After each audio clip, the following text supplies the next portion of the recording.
Alrighty, well, good afternoon and welcome everybody. Thank you for joining us today. My name is Andrew Daphne. I'm the Instruction and Outreach Librarian at the New Jersey State Library. And it is my pleasure to present today's speaker, Brian Armstrong. Brian is an independent historian, researcher, and author who frequently lectures throughout the state on local history.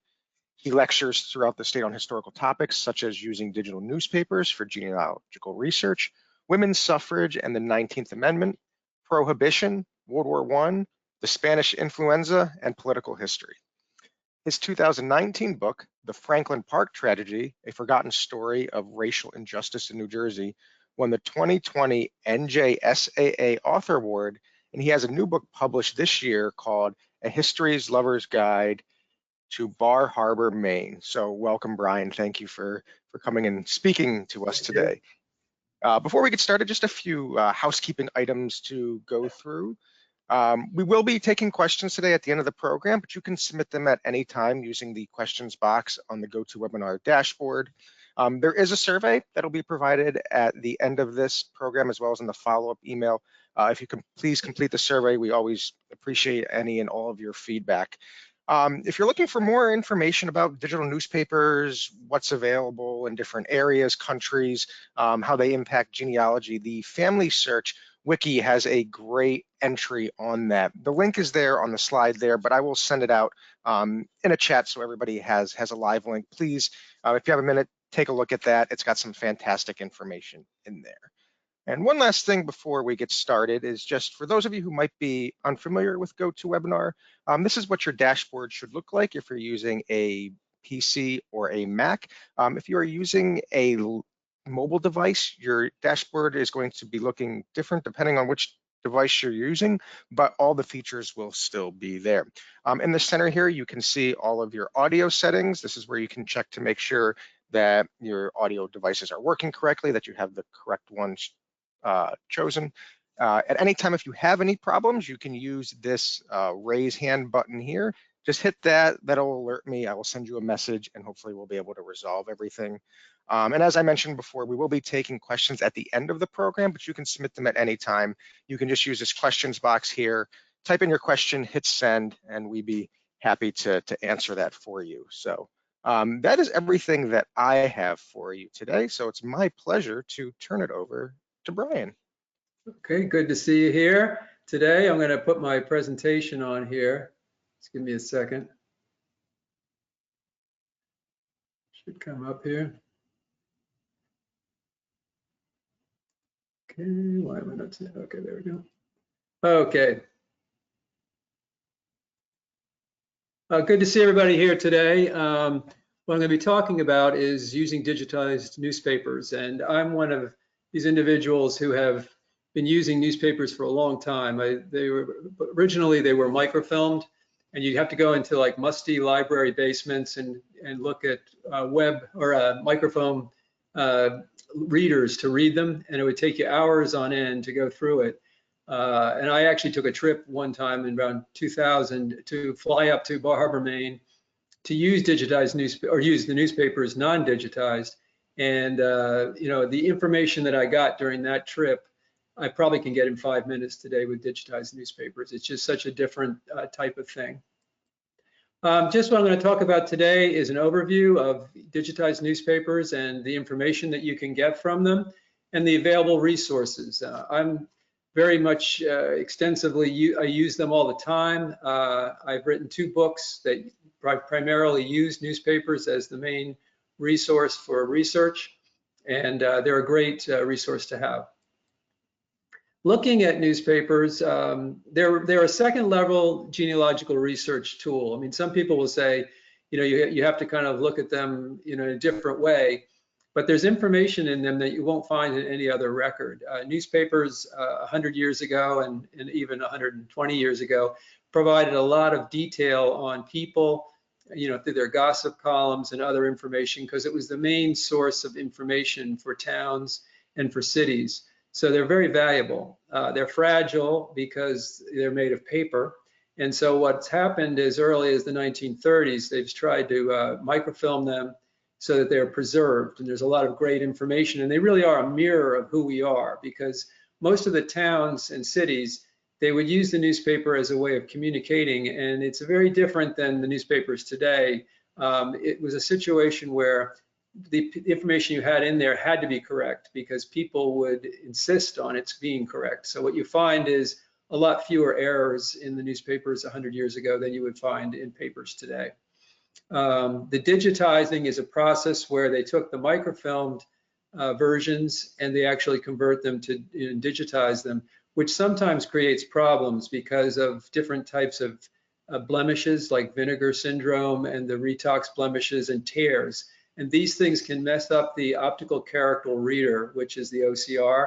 And that is the essential thing because that's the indexing. And that's how you can go in and say, search a family name, and then you're able to find the particular newspaper that the name is mentioned in. And it's really a great resource to use. I just did a research for someone about a week ago about a particular orchestra that was out there, 100 years ago, and was able to find this information quickly by using the OCR reader for the digital newspaper service I was using. And the OCR directly is a much better way of doing it. When they're scanning newspapers today, they're scanned directly, so the images are much better, and especially the more recent newspapers look beautiful, the scanned versions of them. They're very good. And so the problem is when something is darkened or if characters are lost, it's very hard to read. I've read so many scanned newspapers where you have to kind of squint your eyes to read the stories, but even at that, it's still valuable information. The things you can find in newspapers are very important, like the obituaries, the gossip and events, business stories, legal records, and real estate. For the obituaries, you get a lot of vitals in there about the families, death details, family members and friends, what the jobs the people held, where they lived, their interests, and the pallbearers really usually represent important people in their lives. Gossips and events was something that was really big 100 years ago. You usually had a local person who would be the gossip columnist, and they would have just the smallest details about people's lives would appear in the newspapers, even when they went on trips in a car to the town nearby. It's very fascinating. Also things on sicknesses. If someone had an operation, it would be in the newspaper, or if they, various funerals. Business stories, I'm a big business historian, and I love the business information that you find in newspapers about founders of companies. You have company history, locations, products that they had, and services. Just totally invaluable information, especially if you have a relative that was in a business and you might not know much about it. These particular ads and business stories can be really fascinating. Legal records, even today, the legal records are a very important thing that's out there. And real estate, of course, is another aspect as well. When looking at obituaries, this obituary is my great-great-grandfather's obituary. It's the last line in here that was from 1882. And as you can see, obituaries back then were pretty simple. They just said where you were, where you lived, possibly what the cause of death was, and your age. In a very short period of time later, 40 years later, this is his daughter's obituary, and this is in the era which I call the golden age of obituary, which was like in the teens and 20s, where they had all kinds of detailed information in the obituary, especially about how people died. And in this case, my great-grandmother, she dropped dead as she arose from the breakfast table. You just don't find that in obituaries today. And those are the kind of things that you find. You also find different kinds of things about different relationships and other things among the family.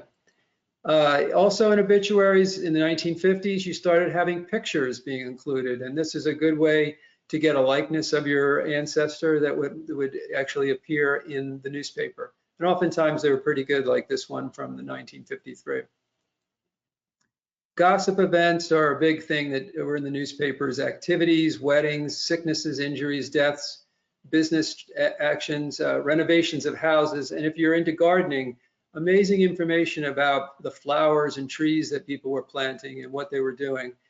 Graduations and education was a big thing, and this is a way that you can figure out, when your ancestor graduated from high school or if they went to college. It would be in the newspaper. This is a particular wedding from the 1960s, and it's just loaded with information about both the bride and groom and their jobs, their families, just every kind of aspect of their life, where they've lived, where they went to school. And then the picture that was associated with it is this great dippity-doo shot from the 1960s, where it shows a very vintage haircut. So oftentimes you'll find these kind of things in the paper, but you can see these lines that are through this. These are the kind of things that can really mess up the OCR, because if a line comes through a letter or any kind of word, it could completely disrupt the searching. Employment stories are great because oftentimes you think that employment stories only involve the owner of the business. Oftentimes they'll indicate who worked for the business. And so if your ancestor was an immigrant that came over and possibly worked at a different place, the name might appear in an article, from 100 years ago. So it's a fascinating way of tracking the life of your ancestor. Birthday parties were a big deal, and this was one in 1900 for Gertrude Soper from Bar Harbor, Maine. And the thing that's unique about this, the picture I put in here is just kind of an archival picture. But if you look at the attendees that were at this particular party, which is a 13-year-old party, it was a co-ed party, which would have been kind of risque for that era. But it's great because it lists all the attendees, so you could see whether your relative may have attended a birthday party in 1900. This picture that appeared in the newspaper is just a fascinating picture because it shows the family members that were celebrating a golden wedding anniversary, and it's taken inside the house, so you actually get a picture of what the house looked like in that era, right down to the wallpaper and the pictures on the wall. And so I think this is a great way of something from the newspaper that just provides great information on your family. Day trips were a big deal 100 years ago. If someone got in a car and they drove to the town next door, or if they took the cable car there, or whatever type of transportation, it ended up being a news story, which is just amazing to us today. So this is a great way of seeing what your relatives were really doing, in that particular era. Crime stories were big. This is a story that was where my great-grandfather had a farm, and somebody jumped over his fence and stole some of his apples. And so it's a big detailed story on that. And so you get those kind of stories. And then I have another story here about my grandfather's brother, who was kind of a juvenile delinquent. They nicknamed him Durance Vile in the newspaper. And he actually robbed his own father's store, filled all the goods up in this little sled that's at the bottom over here, and then drove to the next town over, Ellsworth, Maine, where he was caught in the winter. And of course, it's not a very good idea to break into a store anytime, but he broke into a store in Bar Harbor in January 26, where there was snow on the ground. So that was pretty bad situation. Medical stories turn up in the newspaper all the time, and it's fascinating to read back about some of the operations that took place over 100 years ago, like appendectomies and different types of kidney operations and things. And if there's any injuries, they're always in there. There were a lot of industrial accidents, so you could find out if your relative were hurt in some way. I actually found a case where one of my relatives was shot because somebody was cleaning their gun, and the gun went off and shot him in his house that was next to the other guy. So it's just amazing the kind of stuff you can find in these newspaper articles. Business stories are just a great resource where opening and closings of businesses, fires that took place, business overviews, advertisements, sale or change of ownership. This is an ad that was from in Bar Harbor, Maine, from about over 100 years ago, and it's selling wallpaper, and shows the actual amount that they were charging, 5 cents per roll, and where you could buy it.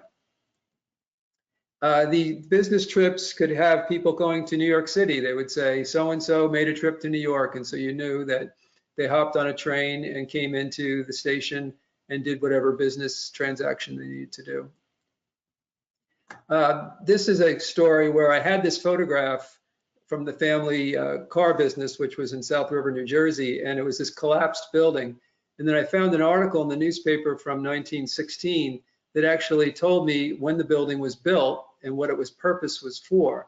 And so it kind of gave a great life story for the photo. And sometimes this is what you can find, is where you have a photo, you can link a story from looking in the newspaper to what the picture is. This is a case of a relative that had a livery stable up in Bar Harbor, Maine. I didn't really know much about what was provided, and what was great is I was able to find out like what kind of services they had. They had horses, and they had various other services that they did concerning horses in the town and carriages.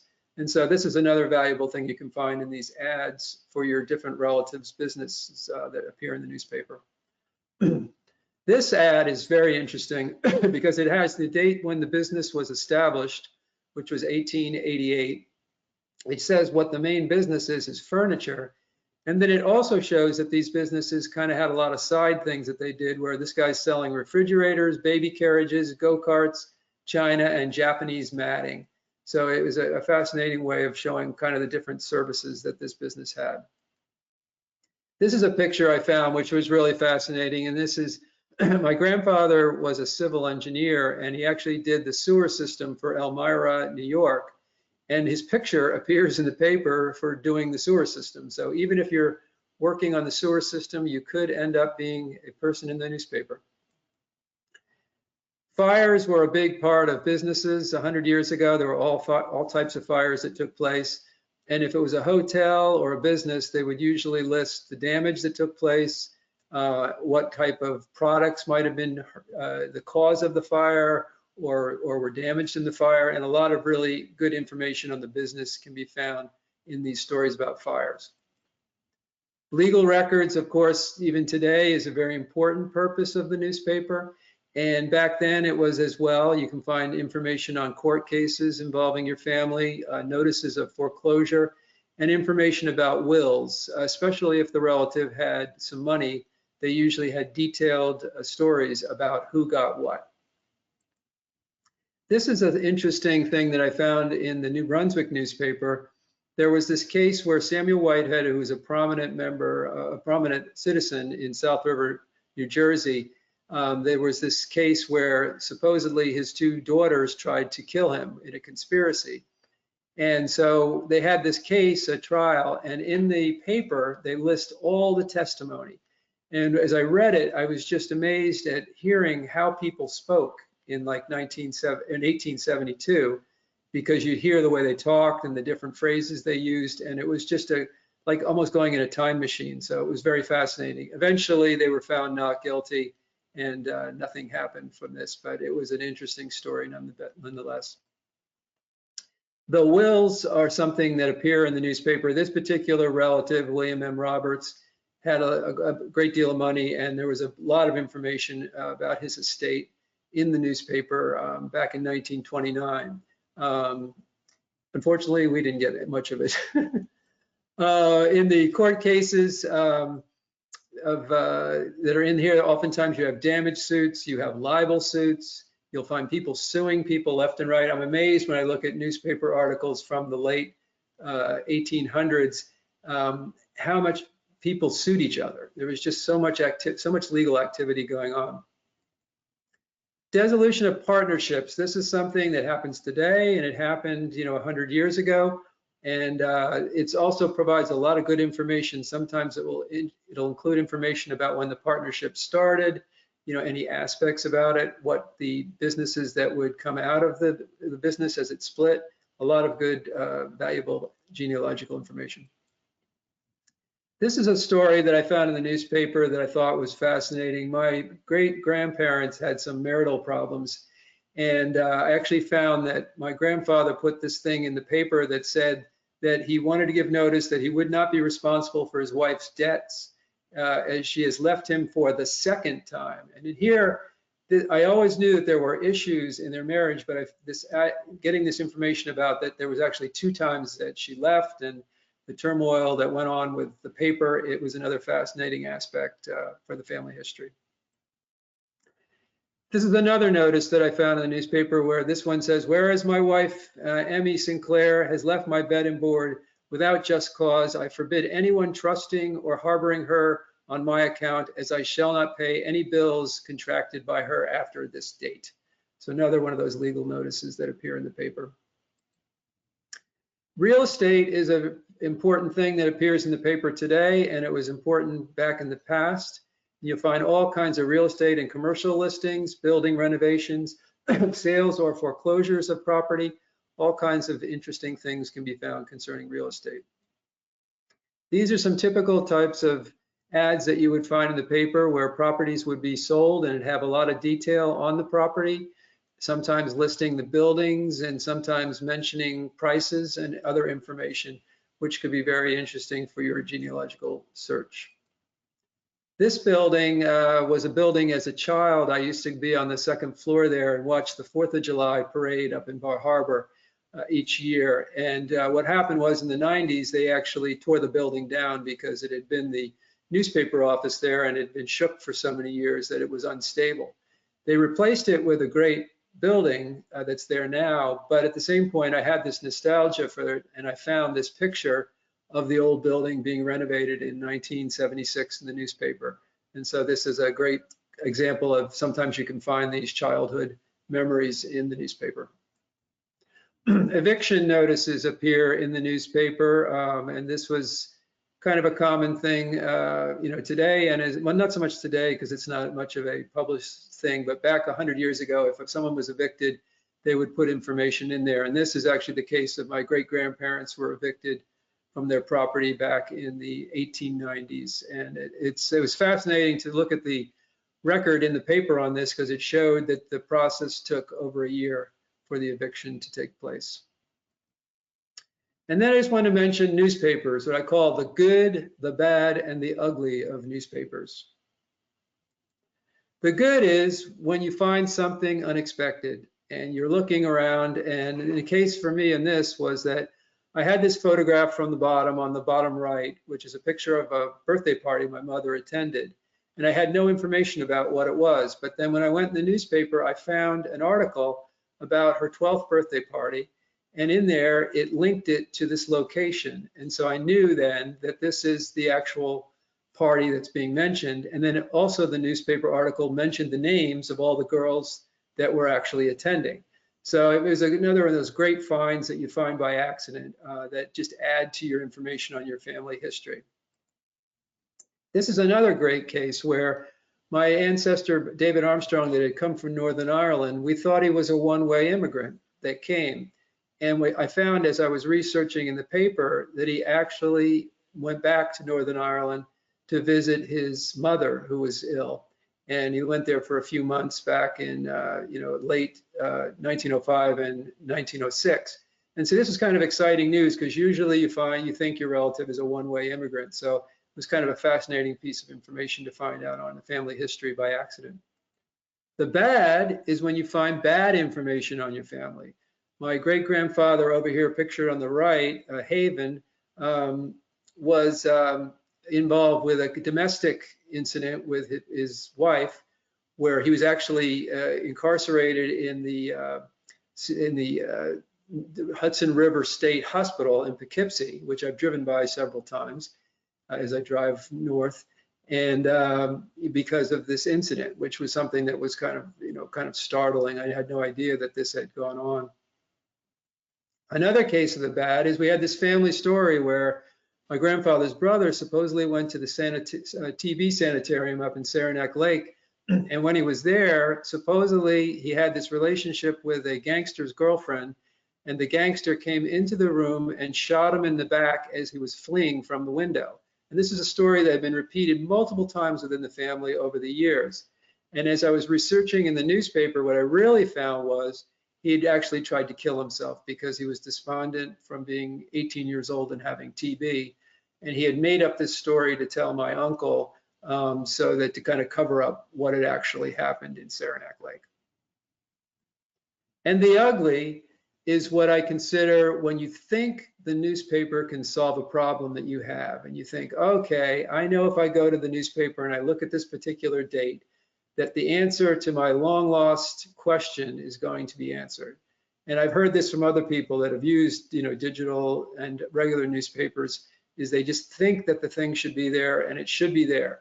And I had a case where the family house where my grandfather was born kind of mysteriously disappeared in the 1890s. And I thought, did it burn? Was it torn down? What happened to it? And I thought the solution would be in the newspaper, because if it burned, all fires were reported. And usually if a building was torn down, they would indicate it in there. I found no record, and this was very frustrating to me. But this is the kind of frustrations you can have sometimes. You cannot think that the digital archive is going to solve all your problems. You just have to kind of take it with and think what it can do for you, but it can't answer all questions. And then these are some of the key services that are out there. The newspaperarchive.com is something that I use, a service I use all the time, as well as newspapers.com. And as was mentioned in the introduction, I've written a couple books, and I've used these types of resources extensively, because often, like my first book, there was absolutely no information about the crime that had been committed within other types of sources. But the newspapers provided all kinds of detailed information. And in my current book on Bar Harbor, a lot of the information that I include in the book use newspapers as a main resource as well, because you can find all kinds of details about what had happened, many years ago through newspaper articles. So this kind of showing you that it's not just genealogy that you can learn from these sources, but if you actually are interested in doing historical writing. And I've written a bunch of articles as well using newspapers as the main resource. These are some other digitized newspaper sources. There's a New Jersey Digital Highway. There are the New Jersey Digitized Newspaper Site, microfilmed newspaper list.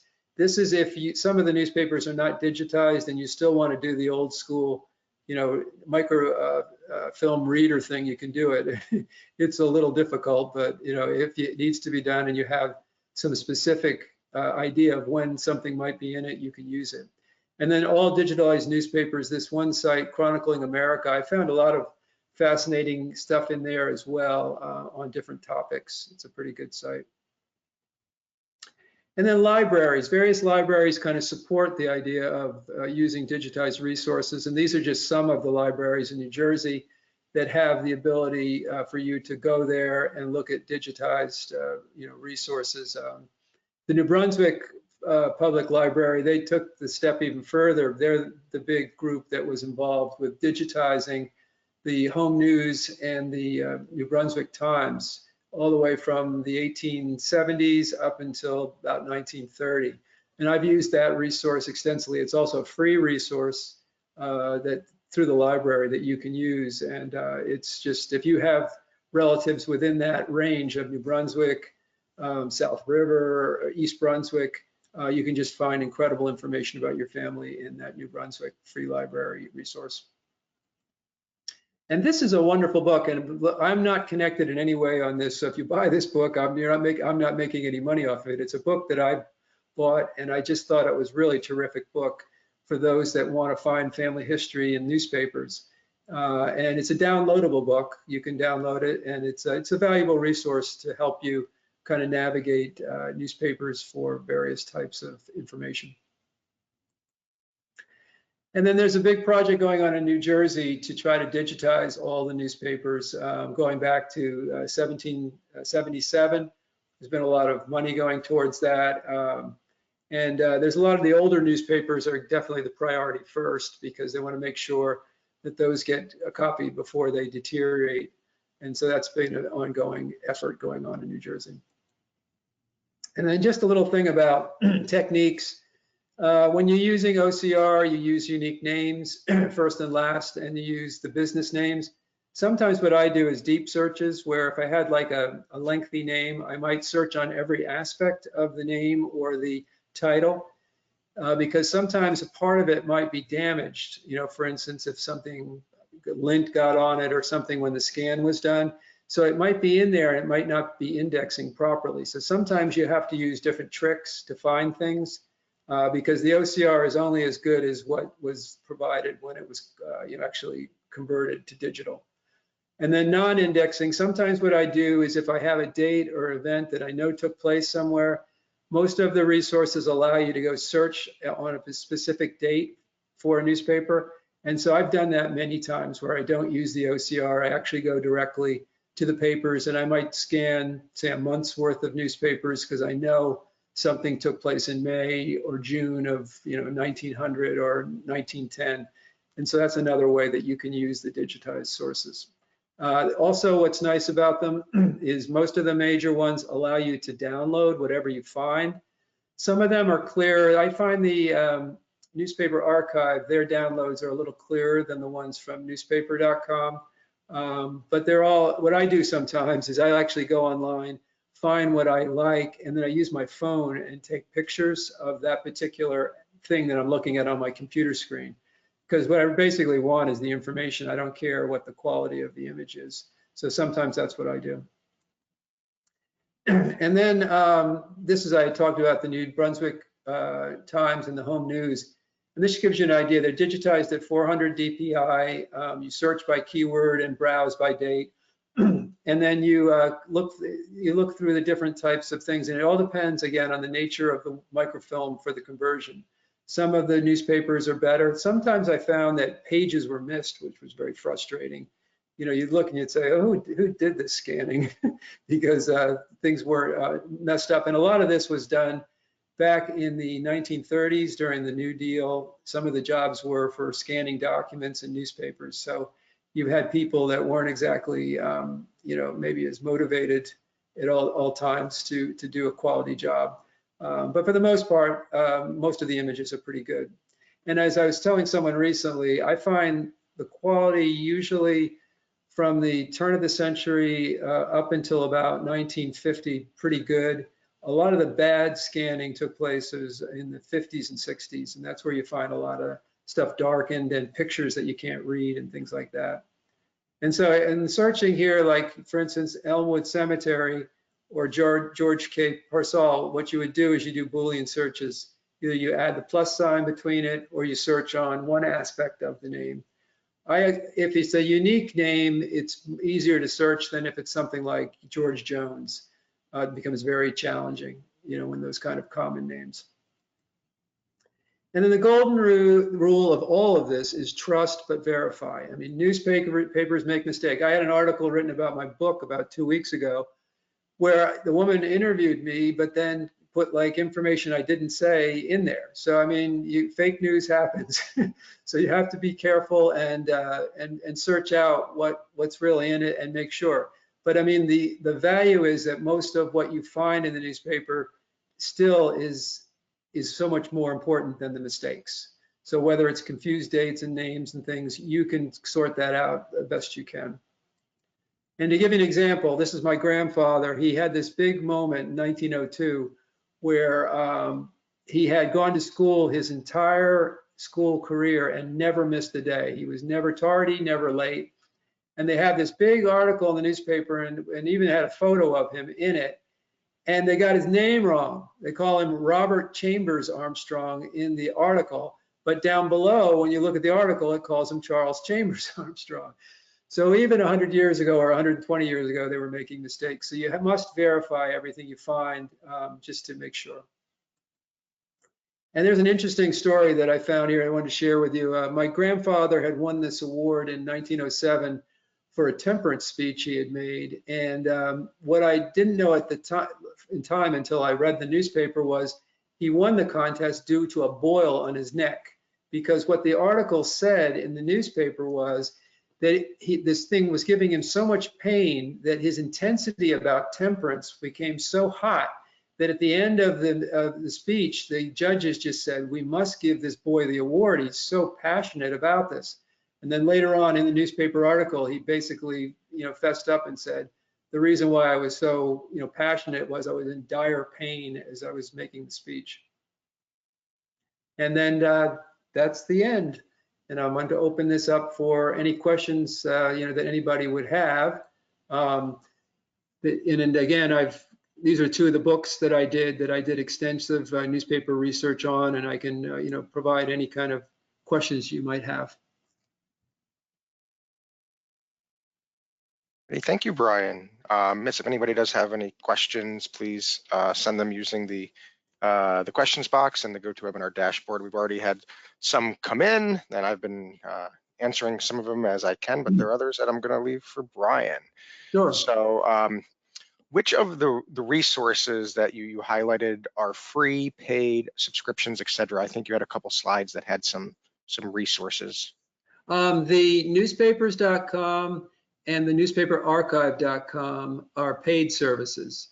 They're not that expensive if you're someone like me that does a lot of research. But you can find free services like for the New Brunswick newspapers. You can find them actually through the library for the home news and the New Brunswick daily news. And then there are other sites around actually have free services. And you can kind of search around and look for the different ones that are available. But most of the really good ones, if you really want to get into it, I would suggest buying one of the paid services because you'll find such a higher level of success. That's what and what you can do too, they do it monthly. So you can actually, if say, for instance, you want to do it for 1 month, take it, do it, and then cancel it. And I've done that before. So you could do that and I can tell you, newspaperarchives.com and newspapers.com are really good sites.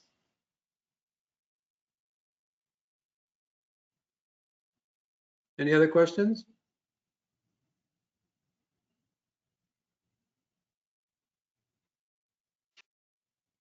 Hi, everyone. This is Regina. Brian, I don't have a question, but I just really quickly wanted to say Andrew posted a couple of links to some of our research guides in the chat. One of these is also in your presentation, which is the New Jersey Digitized Historic Newspapers Project.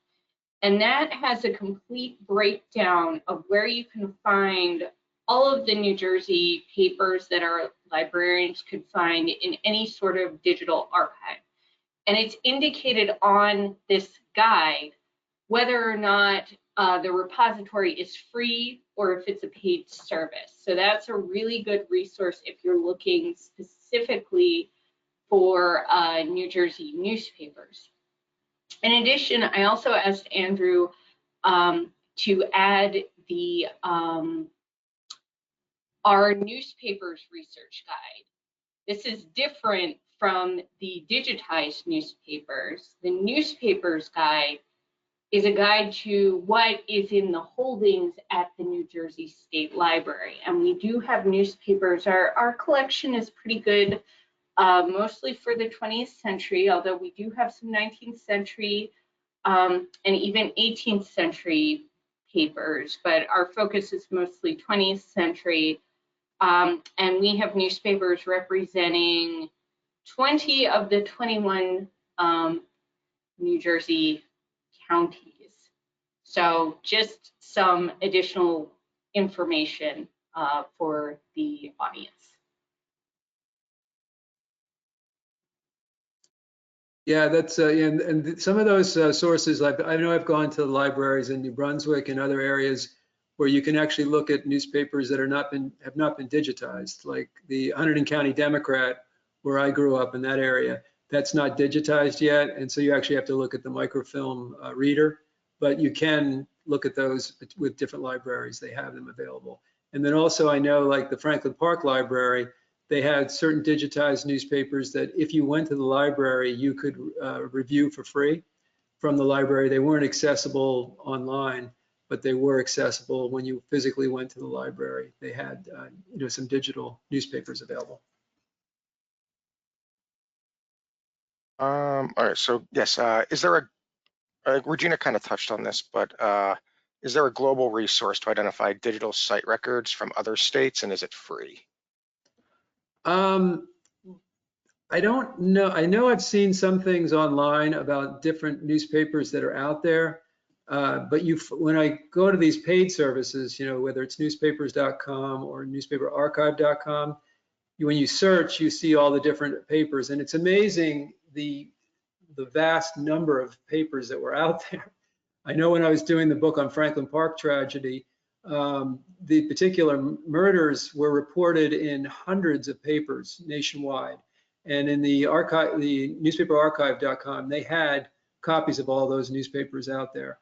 But I think there must be some master list probably on the web of newspapers available, but I can tell you, you can get them through the paid services.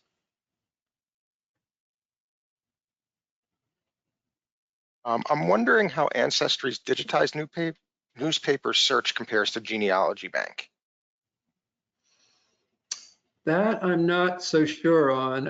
I think at least the way I understand the Ancestry one, because I'm a person that uses Ancestry.com all the time. I don't use the newspaper service because I think it's primarily obituaries, if I'm correct, I think is what they focus on. I think the Genealogy Bank, I'm not sure. I'd have to do more research. I can't really answer that question. What resources would be best for Hoboken and Jersey City newspapers? Hoboken in New Jersey. Okay, because I know that like the Newark papers are scanned. Trenton papers are digitized. Trenton papers are digitized, New Brunswick. I think I remember that there's a Jersey City papers, but I think you have to go to the Jersey City library for that. But I have heard that some of those newspapers are available. Hoboken, I haven't really seen any Hoboken newspapers listed as being digitized. So I would say your best bet, the first thing I would do is contact the libraries of Hoboken and Jersey City, because they would be the ones most knowledgeable to know if they probably definitely have microfilm versions. They may also have digitized versions. But they're ones that are not, I can tell you right now, they're not available on the paid services. The paid services that I pay for have the Courier News, they have the Trenton Times, they have the New Brunswick, and then I know the Newark papers are available through the Newark museums, like the Newark Evening News, and those ones are digitized. Brian, if I can jump in briefly to talk about Jersey City. And I know this from answering reference questions. If you are a Jersey City resident, the Jersey City Public Library has a digital archive of the Jersey Journal. However, you can only access it with your Jersey City Public Library card. However, the library is providing remote reference services. I'm not sure about their open to the public hours currently.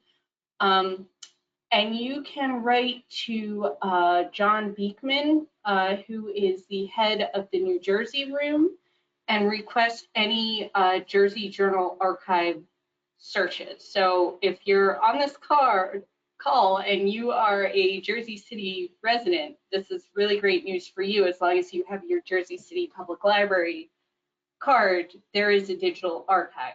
But for everybody else, you will need to reach out to John, but he is always happy to help, and they are searching the repository for people. Have you found more abundant information in some geographies than others?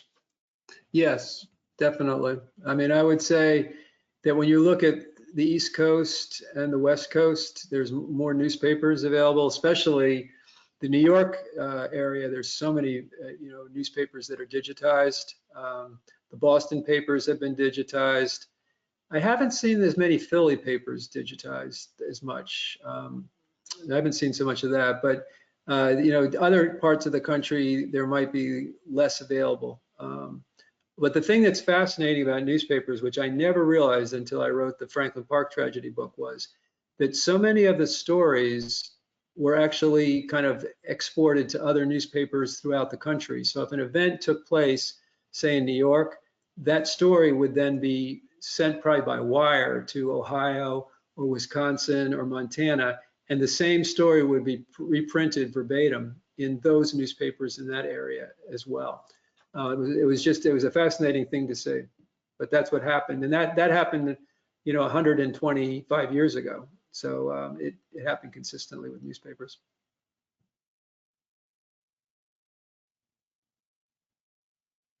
Any other questions? Digitized newspapers at the New Brunswick Public Library, are they accessible only from the library or from anywhere? You can do them online. I do it all the time. You go onto their website and you can actually click on there, and those records you can access remotely.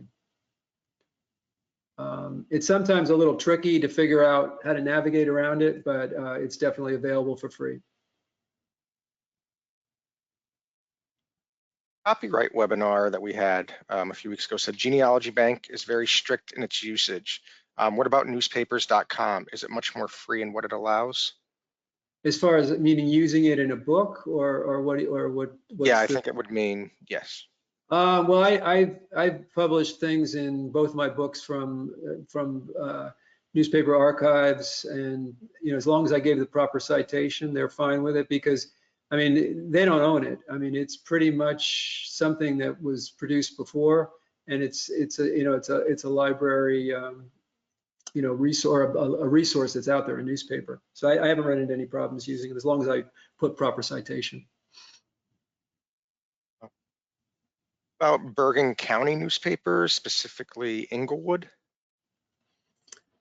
I haven't really seen anything on that. No, I mean, I'm not really sure. I think, again, the thing that I always would tell people is first go to your public library, because nobody knows more about your local newspapers than probably your public library would. And if they're available, they'd know. Most likely they would have, again, first would be the microfilm version, because most of the newspapers have at least been microfilmed. Whether or not they're digitized is another question. Usually the bigger cities, again, like Jersey City, Newark, Trenton, New Brunswick, those get digitized first. And the thing about digitization is they don't always go deep into the 20th century. Sometimes they only go as far as the 1930s. But the ones that go further on are kind of more interesting, because you got a bigger, vaster area of information that you have. Brian, if I jump in again, I'm sorry.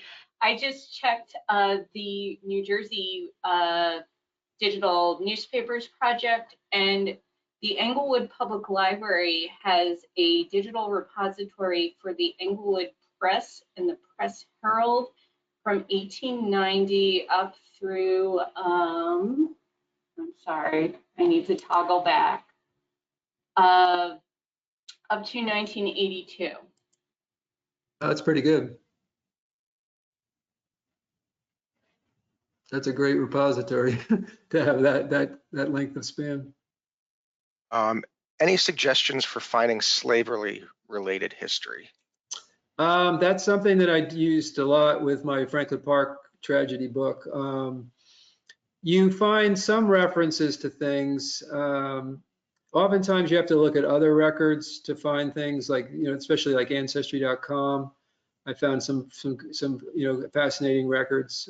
In my most current book, the Bar Harbor book, one of the chapters is on Frederick Allen, who was an African-American sea captain, and I was able to find information in the newspaper about him that gave me clues then to go to Ancestry.com and actually find information on the origins of his parents, who ended up being slaves brought over from Cuba into Louisiana, who then eventually fled to Pennsylvania.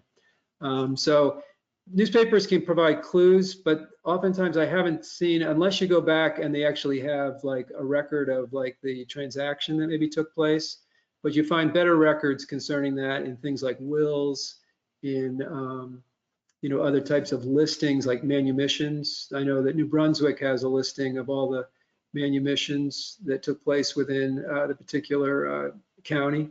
So those are some of the better records on slavery.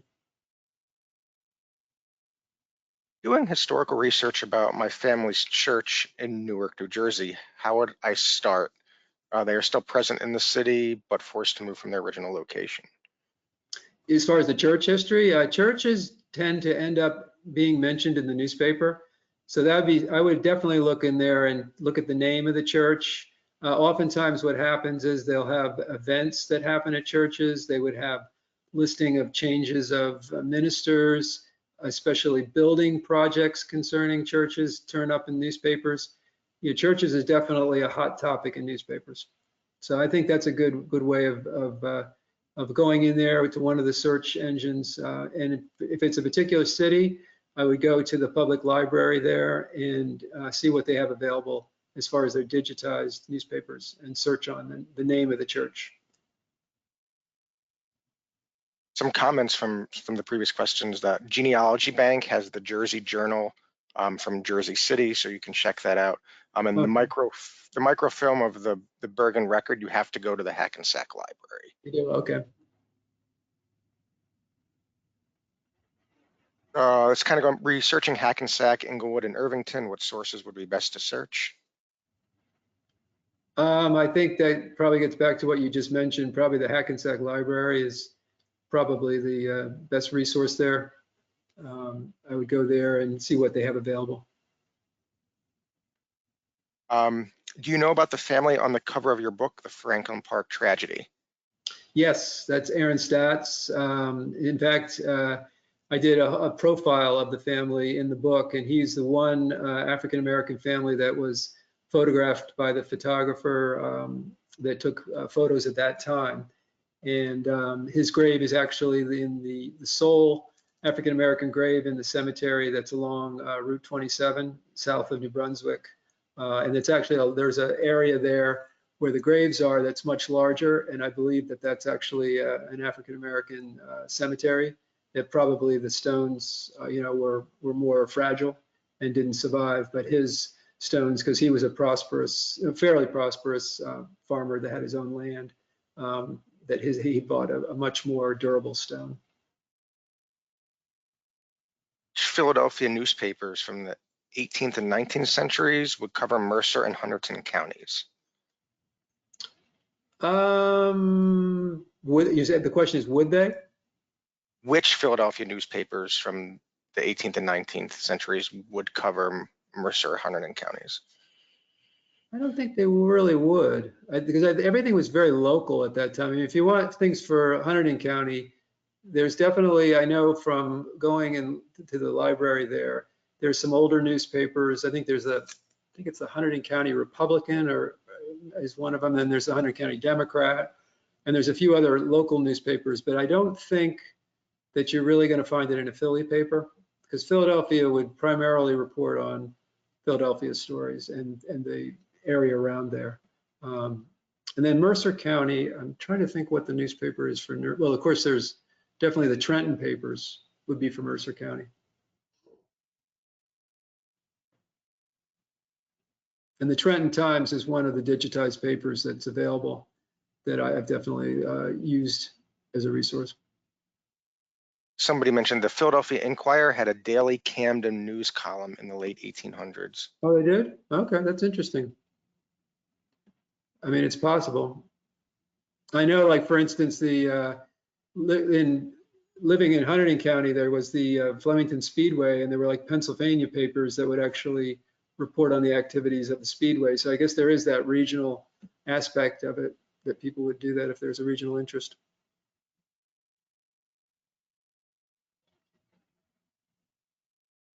I have a quick recommendation for 18th century research.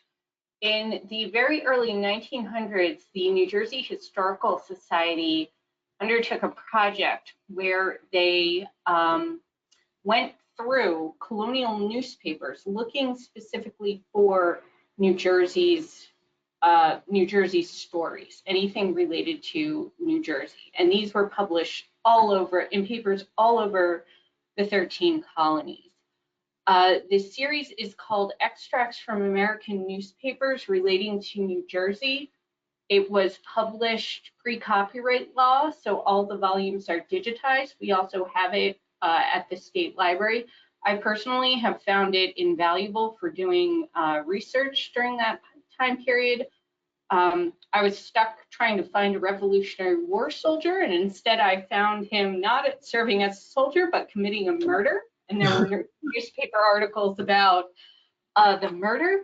There was a random article from 1760, and it was reported somewhere ridiculous, like Rhode Island, about a Salem County farmer who got struck by lightning in his barn. And this faraway newspaper was reporting on it, but that appeared in there. So there's this really neat mixture of things. And so if you're doing 18th century research from 1704 to 1780, I highly recommend checking that out. And the volumes that tend to be the most digitized online are the Revolutionary era ones, because of course there are a lot of articles about battles and things like that. So that's a really great resource, and I highly recommend checking it out. And it's not, again, it's a published volume, but the project managers basically just took and transcribed all of these articles from the original papers. So it is the actual, it's the articles, they're just in published format. That's pretty interesting. There's a story I read in the newspaper about this guy that opened one of those Dutch doors, and he opened the top of it and he got struck by lightning in his house. So lightning does weird things. But yeah, that's an interesting resource you have there. It's fascinating. Didn't realize that was available. Any other questions? I'm looking for information about a church fire in the 1900s. In Burlington County, I've hit a brick wall. Where could I find a newspaper for Burlington County? Okay, Burlington County. Again, I go back to my litany of talking to the Burlington County Library would probably be the best thing to see whether it's been digitized. And I know later newspapers in Burlington County, there's definitely information that's available for them, because I live in Burlington County right now. But anything like that, do you know what year it was? Do they know what year it was? I think it was in the 1900s. Okay, there would definitely be information on it, because things like church fires, building fires, business fires always got a lot of coverage in the newspaper. So you'll definitely find it in a newspaper, I would say. That's probably going to be where they might have a description of what exactly happened, you know, what caused the fire and what the results of it were.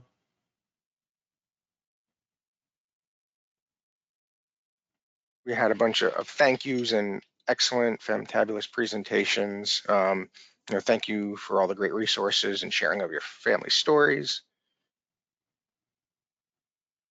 Somebody said some Burlington County material is available through Newsbank.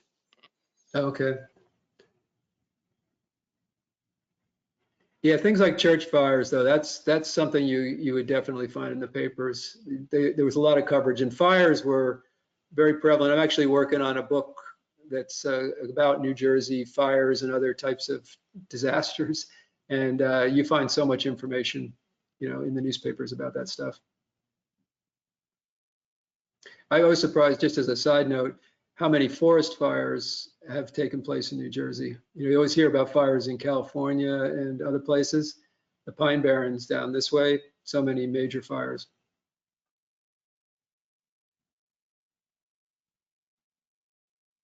Any more questions? So I think we can go ahead and end it there. I'd like to thank you, Brian, for a fantastic presentation and sharing all of your wealth of knowledge you have. Thank you again to Regina for providing us with some extra resources and some insights. And lastly, I'd like to thank everybody who attended today. This program is being recorded, so a link will be shared with everybody who registered, so look for that in a follow-up email. And I always just like to end with be safe, be well, and hopefully we can just start seeing everybody soon. Okay, well, thank you, everybody, and I enjoyed it.